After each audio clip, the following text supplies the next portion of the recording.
Wakati Mountain ilikuwa inaimbanga Togo kiratene tugadhure Ruto. Hiyo wimbo tutabadilisha kwa Kisomali, tutabadilisha kwa Kiborana, tutabadilisha kwa kila lugha hapa Kenya including challenges, na tutaimba pamoja wa Kenya na turudisha rais.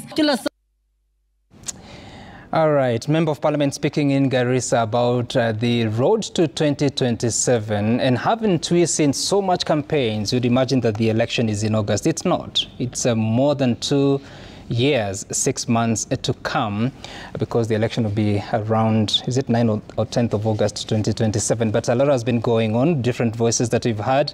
I want us to listen to what the president also said in that meeting when he was speaking about people that are telling him he will be a one-term president, but he believes his academic credentials really make a case for him. Na mkiona wale wanalalamika ni watu sijui wamesomea wapi. Si mimi niko na PhD. Si mimi naelewa nini inaendelea Kenya. Sasa mimi napata watu wengine wako na elimu kidogo kidogo wanajaribu kunifundisha. Mnanifundisha kazi gani? Si tunauza chai ngambo. Si tunauza maziwa ngambo. Tukiuza nyama ngambo iko makosa. Iko makosa. Sasa kuna watu wengine wajinga wanatuambia ya kwamba tusichanje ng'ombe yetu ndio tukose soko ya kimataifa. Sio ni ukumbavu? Okay. He said it as a question. Here new Pumvav. Is it? It's really sad where we've gotten to as a country. Vulgar language, disrespectful language. You can imagine a child who is listening to the president and the children are looking up to them to want to become the president or to want to become the politicians.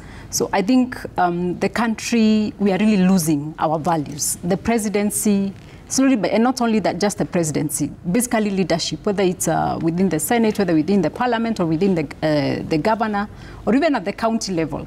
The kind of leaders that we are seeing and the things that are oozing out of their mouths, some of the words are even unpalatable. So you can imagine we are cheapening that leadership. We've forgotten the values.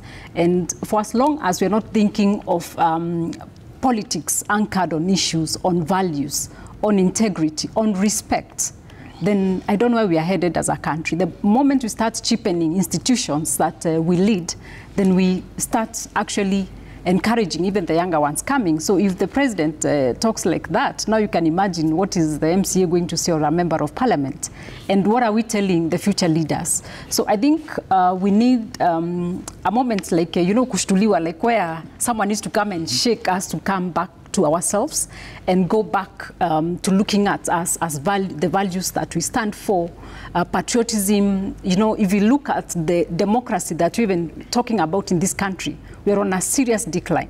And not just by action, but even what we preach, by what we say to each other. Even look at the politicians, the things that they're saying to each other. Sometimes you wonder, did you watch a movie or actually did it happen? You have got to pinch yourself when you watch the news and you hear what they're saying to each other. When it gets to vernacular, it's even worse. They use anything from, circumcision, like where I come from, Meru, you hear people are insulting each other about with circumcision songs. Where someone at a political rally singing a circumcision song to attack somebody and using things that you cannot even print or even say them in public. So we really have to go back to looking at our value system, to looking at respect. And we say respect can only be earned. And we have to respect these institutions by basically how we conduct ourselves, how we talk to each other, and how we address the people. Look at where the president was speaking.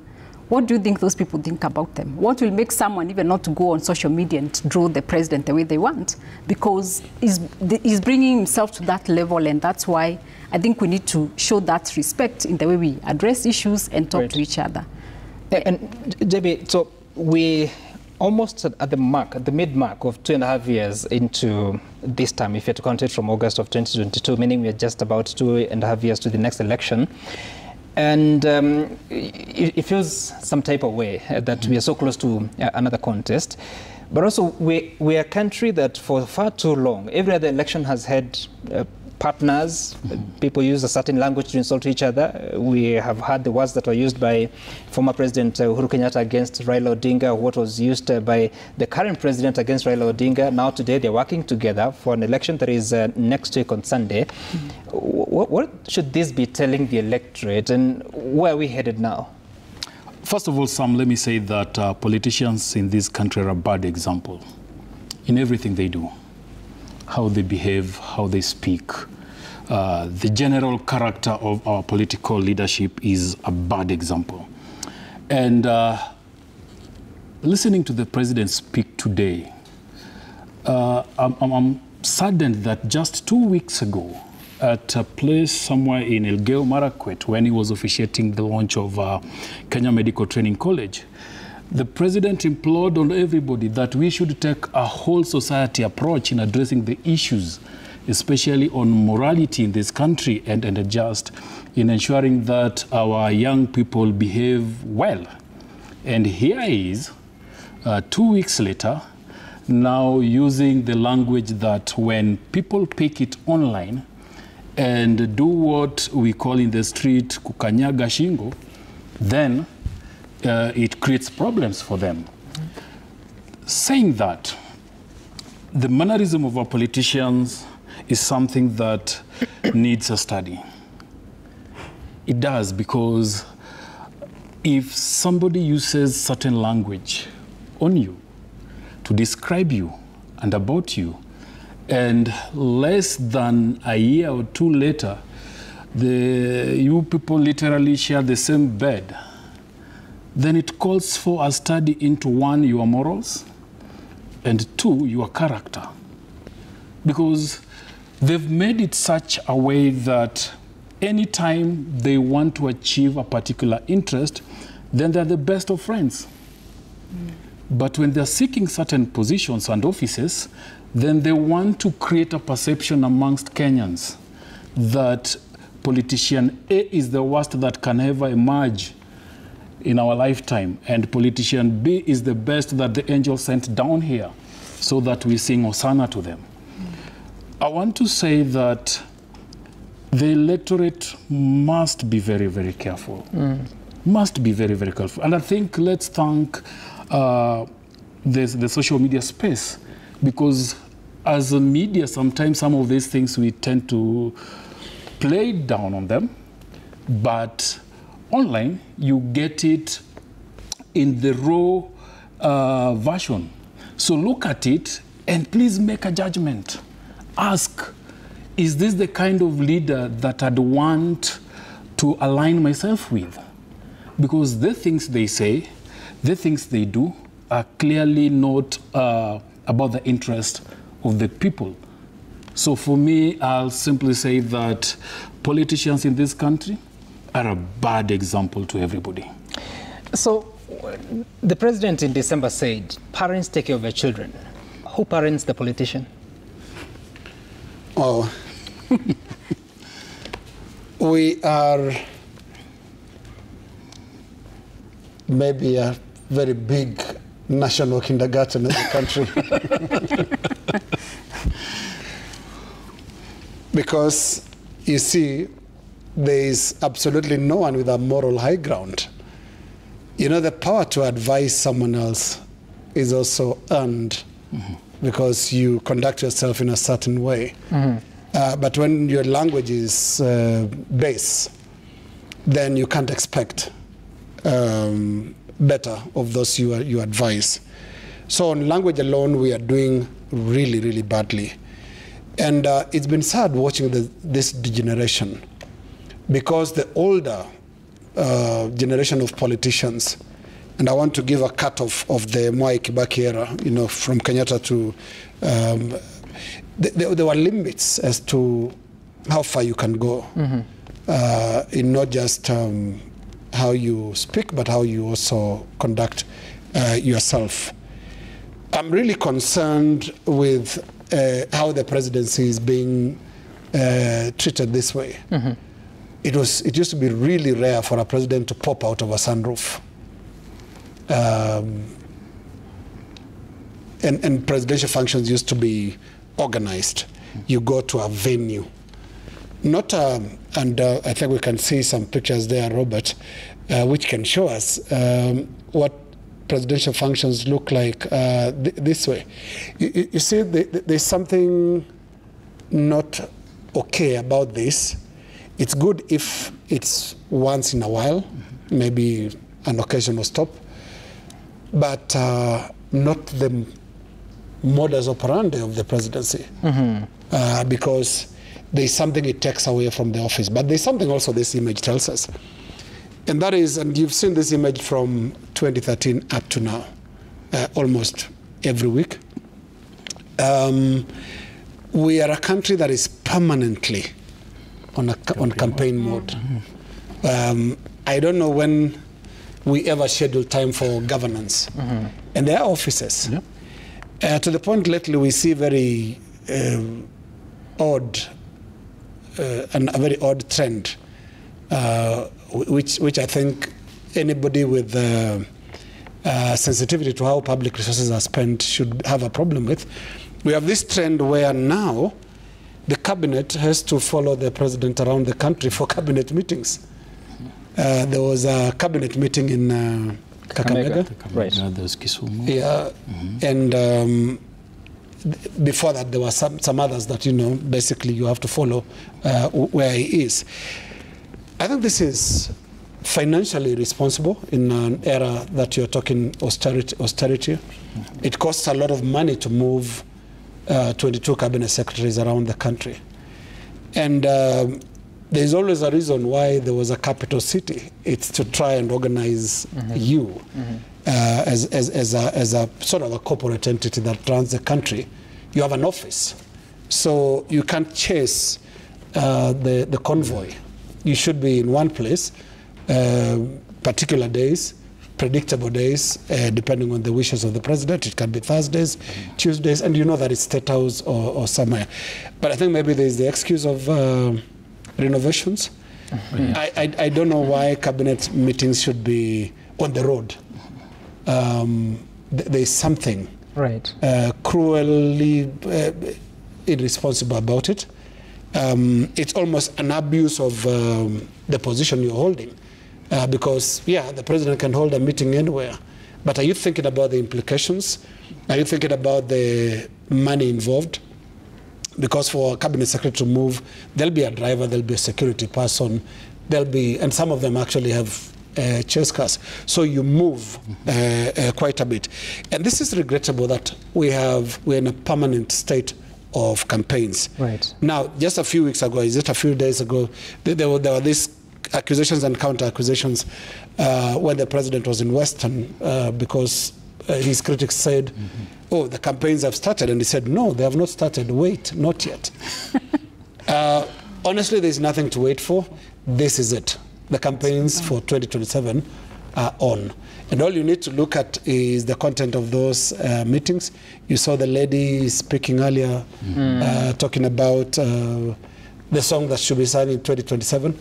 Well, you can't isolate that and say, no, we're not campaigning yet. This is just development news. It's not. It's campaigns. They're on. 2027 campaigns are already going on. Political developments in development tours. Let's watch what the president said while there, and who else has been speaking about this. Siwezi kukubali vitisho ati sijui 2027 sijui mambo ya kura. Sasa mimi niwaulize nyinyi watu wa Mandera, mimi nimekuwa mjumbe miaka 15, mimi nimekuwa naibu ya rais miaka 10, ndio huyu mimi ni rais miaka itakuwa 5. Sasa mtu atanitisha na kitu gani? ati nisikue mimi? What is it that I have not become? Si tutaketi? And we must not let the people of Kenya down. People are asking, wewe, wananiambia, wewe Rigathi, tenda tafuta marafiki. Kama huyu mtu ametuumiza namna hii first term, kwa bahati mbaya akirudi second term, tutakuwa tunavaa vinyasa. Sasa nyinyi tafuta marafiki, mtafute formula. So that is the immediate former Deputy President of the Republic of Kenya. He was speaking at a meeting with the DAPK officials when there was an opening of a new office along Langata Road. But he was also warning the people that were in attendance there, telling them that whatever he has been hearing was heard not long ago, but in 2022 in Mount Kenya. Watch. alienda kwenu siku 6. Kwetu he was there 6 days out of 7 every week. Hakuna kanisa hajaingia, hakuna barabara hajui kwa jina, hakuna soko hajui kwa jina. And you would memorize, we are very impressed. Anataja barabara, Wakikuyu wanasema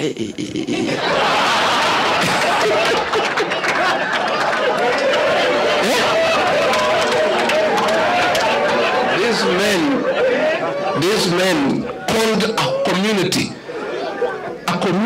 that has pride, a community that's hardworking, that is rich. Watu wamesoma. He called all of us. JB, when you hear such kind of language, he conned all of us. And this is a man that less than, say, 6 months ago was singing praises for his boss that time. And then? And that is why I say politicians are a bad example. Because this is the same gentleman who fashioned himself as the truthful man. And everything he said he's the honest, truthful person that we should believe him. Months later, he is telling us it was a long con. So why should we trust him in the first place? Why should we believe in the first place? Going back to the president and the campaigns, I think the sunroof is William Ruto's natural setting. That's his habitat. Remember when President Uhuru Kenyatta, the 4th president of Kenya, said that ule mwingine akitanga-tanga, that is where they fashioned that tanga-tanga kind of movement. William Ruto thrives on such. When he's atop a sunroof and he's basically telling people things that are politicians. And you saw the clip that when he was in Mandera at an evening gathering and he was telling them, I've been an MP for 15 years, I've been a vice president for 10 years. That's basically his CV. He is a politician. And that is what he does best. If you look at the number of times the president has been in Nyanza in the last 1.5 years, I don't think he's been to any other place as frequent as he has been to Nyanza. And these working tours that we now see that are fashioned as presidential working tours are basically to galvanize support ahead of 2027. He's basically reconnecting with his old network of 2022 and stoking them that, hey, the time is now, the moment is here, let's do it again. So I don't see the president on a working tour. I see a president that is campaigning. I see a president that is busy galvanizing a new support base for his 2027 re-election. For Rigathi, well, he needs new friends. That's true. And he will talk to anybody that feels William Ruto has not been true to the promises they made to them. Yeah. So he too, it's a fair share of the game. But then again, he must also remember that he was a truthful man. So he must also confess that he took us on a long con. Confessions and truth and promises, Judy. For me, it's about politics of convenience. And the problem with us, the electorate, we forget very fast. When Gachagua speaks, he speaks and is like an angel who dropped from heaven to stand with us. But we just have to realize, and this is why we have a very big role to play, whether civil society, whether NGOs, whether the media, we really have to empower the electorate to understand what is their role and play, understand the power games, because it's about them. It's selfish. It's about me staying in power until end of it. Even Gachagua, all of it was the other side, like you said a few months ago, he was singing the tune and dancing, the lapdog of what is exactly happening. But now, because he's outside, he wants to lie to us that he's with us. And not only him, a lot of politicians that we have in this country, it's never about us. It's never about governance. It's never about services. And if it's services or governance they're speaking about, again, it's hot air, empty promises, saying that we are doing this for you, we are doing this for that, just to lie to the electorate so that we can continue voting for them. And one of the things that our politicians like to do is that we remain in the same situation, in poverty, without health, so that they can be able to control us. But until we have a society that is well empowered to know, yes, I can eat your money, but at least I get the leaders who are leading me. And this is something that we can only do if at all we are able to talk to everybody for them to understand and not to forget that it's about them. And that's why we say they have no principles whatsoever. I come here, I insult Kaikai, I call him all the manner of everything. I even want to kill him. Then 2 months later, I am here shaking hands and having tea with him. And now we are together now, dancing the same way and trying to undermine the electorate. So I think it's a high time that the people started becoming aware of their role as the voters, their role in demanding for accountability and transparency, and not forgetting what people did. What Gachagua was and what he is now, we should never forget who he was. Okay. Linus. What he is and what he was. And I think the running lesson right here is a very free civic education long course for especially Kenyan voters. Because look at how politicians deploy each other's gifts, if I can call them that. Pre-election and post-election, Rigathi Gachagua was the administration's leading attack dog, and he was very, very effective. Partly because there's nothing he wouldn't say. And I think one of the things about politics is you have to have a really low embarrassment quotient. You just should be capable of saying things that other normal people don't say, and that is how Gachagua was deployed by UDA. He was the fiercest attacker of the opposition, very nasty against Raila Odinga, very nasty against Uhuru Kenyatta, and now he's out and impeached. He had a very damaging speech at the DAP event because he literally deconstructed the president's Western Kenya tour.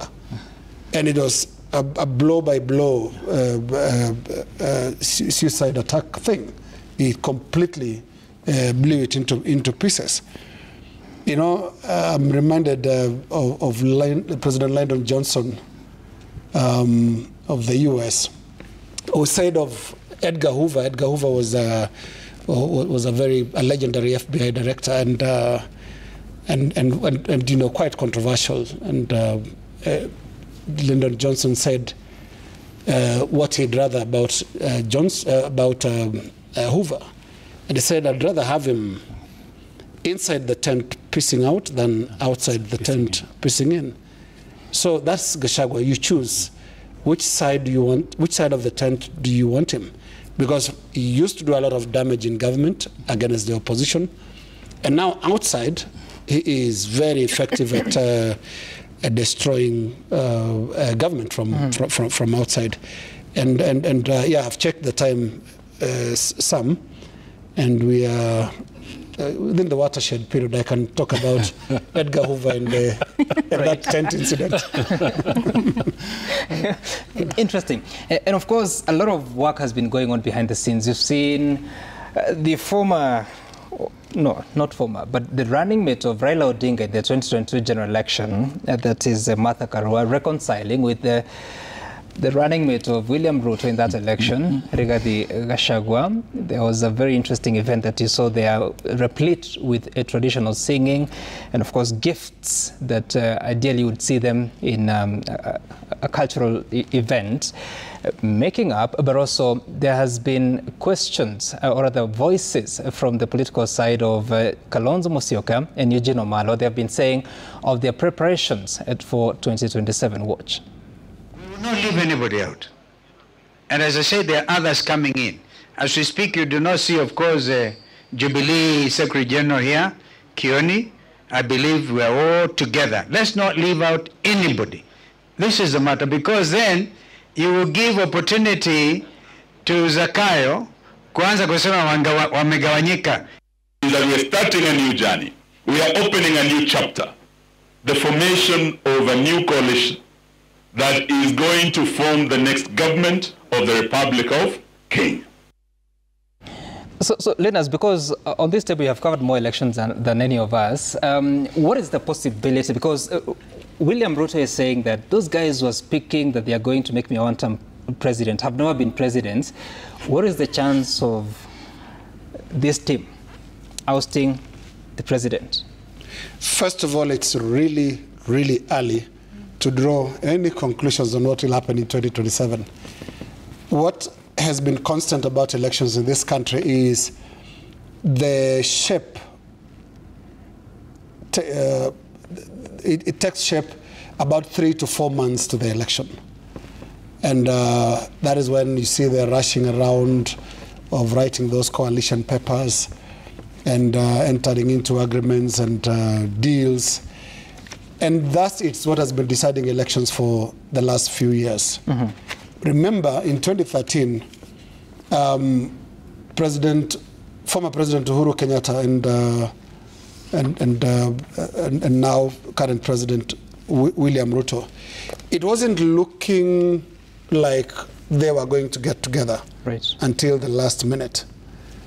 And I remember one politician, let me not name the politician, maybe they're enjoying a quiet time away from politics, because they appeared in both coalitions. There was one in KICC and one at Jivanji. That tells you, they rush that way and dash that way. Right. And what we should not rule out is this is a game that is the art of the possible. Mm-hmm. In Kenya, it's actually possible for Rigathi Gachagua to be William Ruto's running mate in 2027. Mm-hmm. Yeah, that's how awkward it is. Interesting. Yeah. And of course, the other development that we've seen in the northeastern region is the president speaking about there will be no vetting, no extra vetting for applicants for identification cards.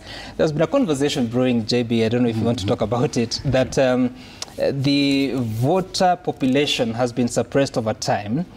At the same time, last week we just saw a decision from the High Court indicating that the census of 2019 was erroneous for the counties of Mandera, Garissa and Wajir, and even giving an order that the 2019 census should not be used by any government agency in as far as making certain decisions. That may have an impact on IEBC, may have an impact on Commission on Revenue Allocation, and generally the entire government in allocation of resources. What is this that we are seeing? Is it that it is time to lift this requirement?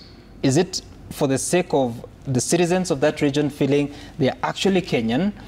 Is it political? What's going on? I'd want to read largely politics from it, because in as much as the Kenya Kwanza Brigade says this was one of the promises they made, they've had time in office, nearly 2.5 years now, to actually do all these things. A good move, you'd have to say, but the timing would make it suspect.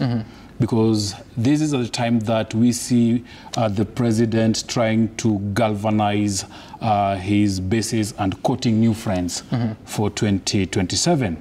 And therefore, in as much as the move is much welcome, what I've always said that this government doesn't do very well is communicating or explaining some of the things that they do. That the timing is so spot on that we are almost, or we've just begun campaigns for 2027. And this is one of the big moves that the president is making. Remember when he was in Western Kenya, Mumia's sugar farmers were given a bonus, quote unquote. Where do you put the quote? Bonus. Some have been a business journalist throughout, and I know how bonuses are arrived at. Yes, you give a bonus basically when a company is working and is making money. Can't remember the last time I saw financials. Bonus comes from profits. Yes. Profits I can't remember tax. when the last time I saw Mumia's Sugar financials declaring results. Remember, their shareholders who probably expect a dividend, because when you give bonus to the farmers, automatically you're telling the shareholders that, hey, there'll be a dividend. Right. So we hope to see. But can you give farmers a gift and call it a bonus? It's a gift. Okay. It's not a bonus. It's a gift. And you see, somebody would want to ask, if it's the reforms that have been done in the sugar sector, then why haven't sugarcane farmers in Muhoroni and Sony Sugar Belt and Zoya Sugar Belt received their so-called bonuses? We hope they will do the right time. Right. So Back to what I was saying, the timing says it all. Yeah, the timing says it all. Okay. Interesting. I don't know if leaders, you have any reflections on that, especially that clamor for register as many as possible in terms of identification cards. And of course, it's a human right in Kenya that once you are 18, you need to be registered and given an identification card. But also the thinking around this time, knowing the politics of numbers over the years. It's going to be one of the most contested topics for the next 2 years ahead of the election. And this has already been kicked off by that very landmark ruling by the court that found that the census of the northeastern part of the country was not above board. Right. You see, that actually damages the credibility of the whole census. There's no way there's something wrong with the northeastern part, and there's nothing wrong about the South Rift part where I come from. There must be a problem. There are two things that I hope can happen between now and the next election. One is a sensible census, and the second one is proper registration of voters. Because I think the registers we are using currently, any normal, and two of you are better statisticians. I don't know about my friend. I'm not. But when you look at the second election of the rerun that Uhuru Kenyatta supposedly won, it points to you that we are dealing possibly with one of the most fictitious documents in the name of a voters register in this country. Because Uhuru supposedly got 8 million votes in an election he was running alone. And you know, the numbers were coming, you know, on those screens. And remember, that's where the suspicion of the judges was in nullifying the first election. Right. Because they said, where are those numbers coming from? I think that question should be asked between now and the next election. There is a lot of cleaning of the voters register that needs to happen. Forget about onboarding the new voters.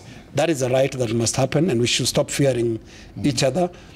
Anybody who is above 18 should be registered without a problem. But also we clean the register, because how much of the current numbers are actually genuine numbers?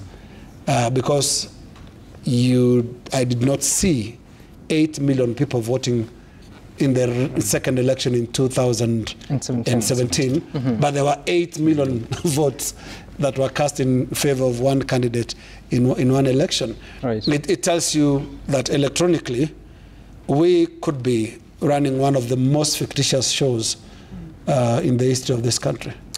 And of course, last week when I spoke to the IBC top management, they told me that they are estimating that in 2027 there'll be about 28 million registered voters, up from 22 point something in 2022. The last bite that I want us to listen is that at a time that everyone is jostling for space and positioning themselves, some are saying they've been sent by supposedly candidates for 2027. Watch this. Fred Matiani called me from where he is. Na wale ambao hawajui, amepewa kazi na World Bank kule Latin America, ambaye alikuwa amepatiwa agreement. Sasa ameamua atawachilia hiyo kazi, atarudi Kenya na yeye atakuja kukuwa na hawa ndugu wetu.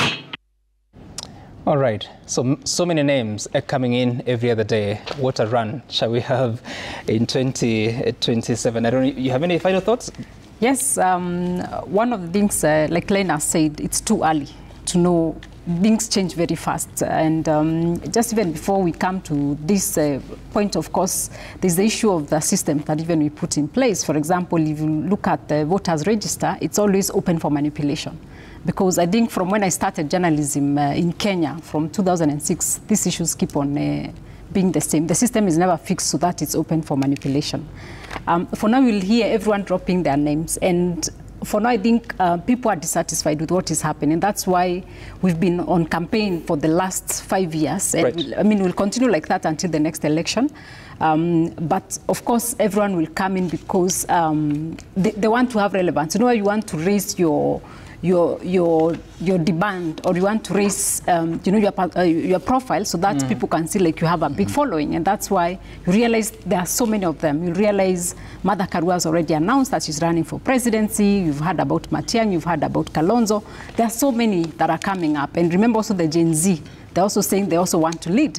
So at this time, all of them will continue shouting, but until we get closer to the election, maybe 6 months or 3 months or so, that's the only time that actually we'll be able to know clearly whether it's a 1-horse race or it's a 10-horse race. Nowadays, I think this is open. I think 2027, we are likely to have like 10 or 15 horse race. Yes. Up from 4 candidates in 2022. Now, this has been the first episode of the News Gang in the year 2025. And I have to thank you so much, Judy Kabere, for making time for us to have this part of discussion. And Jamila is not here, so I take all the responsibility to decide who goes first for the final words. And for the new kid on the block, quote unquote,